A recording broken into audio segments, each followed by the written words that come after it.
কলম্বিয়ায় দুর্ঘটনায় পড়া ব্রাজিলের চাপেকোয়েন্স ফুটবল দলকে বহনকারী বিমানটির জ্বালানি শেষ হয়ে গিয়েছিল। কলম্বিয়ার একটি বিমানবন্দরের সঙ্গে বিমানটির পাইলটের কথোপকথন ফাঁস হওয়ার পর দুর্ঘটনার এ তথ্য জানা গেছে।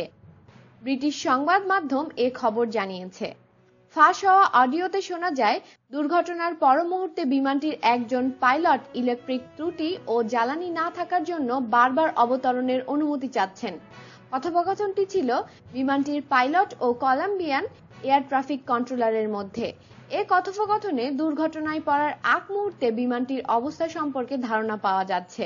কথোপকথনে পাইলটকে বলতে শোনা যায় ভয়াবহ ইলেকট্রিক ত্রুটি, ফুল ইলেকট্রিক ফেইলার ও জ্বালানি স্বল্পতার কথা। কথোপকথন শেষ হওয়ার একেবারে পূর্ব মুহূর্তে পাইলটকে বলতে শোনা যায় বিমানটি ৯,০০০ ফুট অল্টিটিউডে উড়ছে। কলম্বিয়ার একটি সামরিক সূত্র বার্তা সংস্থা এএফপিকে জানিয়েছে, বিমানটি পতিত হওয়ার সময় কোনো বিস্ফোরণ হয়নি। এতে জ্বালানি না থাকার বিষয়টি কিছুটা স্পষ্ট হয়। অবশ্য জ্বালানি না থাকার ব্যাপারটি তার কাছে সন্দেহজনক মনে হচ্ছে। কেন জ্বালানি ছিল না সে বিষয়ে নিশ্চিত হওয়া যায়নি। তদন্তকারীরা এখনও দুর্ঘটনার কোনো কারণ জানাননি। পুরো তদন্ত শেষ হতে কয়েক মাসও লেগে যেতে পারে। ব্রাজিল থেকে যাত্রা করার পর বলিভিয়ার যাত্রা বিরতি করে BE-146 বিমানটি এরপর বলিভিয়া থেকে কলম্বিয়ার উদ্দেশ্যে যাত্রা শুরু হয় আবার। কলম্বিয়ার স্থানীয় সময় সোমবার রাত 10টা 15 মিনিটে ইউনিয়নের কেরো গার্দো শহরের কাছে বিমানটি বিধ্বস্ত হয়।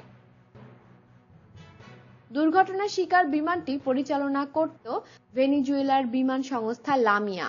বিমানটি 81 আরোহী নিয়ে কলম্বিয়ার জোসে মারিয়া কর্ডোভা আন্তর্জাতিক বিমানবন্দরের উদ্দেশ্যে যাত্রা করেছিল। বিধ্বস্ত হওয়া বিমানটির 76 জন আরোহী নিহত হয়েছেন বলে জানিয়েছেন কলম্বিয়া পুলিশ। তবে ওই বিমানটি দুর্ঘটনায় বেঁচে যাওয়া আরোহীদের সংখ্যা 5 জন না 6 জন তা নিয়ে তৈরি হয় বিভ্রান্তি। শেষ পর্যন্ত কলম্বিয়ার বিমান চলাচল কর্তৃপক্ষ জানায়, বেঁচে যাওয়া আরোহীর সংখ্যা 6। বিমানটিতে ব্রাজিলের ফুটবল ক্লাবের চাপেকোয়েন্সের 22 সদস্য ছিলেন। এর মধ্যে 3 জন প্রাণে বেঁচে গেলেও বাকিরা সবাই নিহত হয়েছেন। আমাদের সাথেই থাকুন এবং সাবস্ক্রাইব করুন।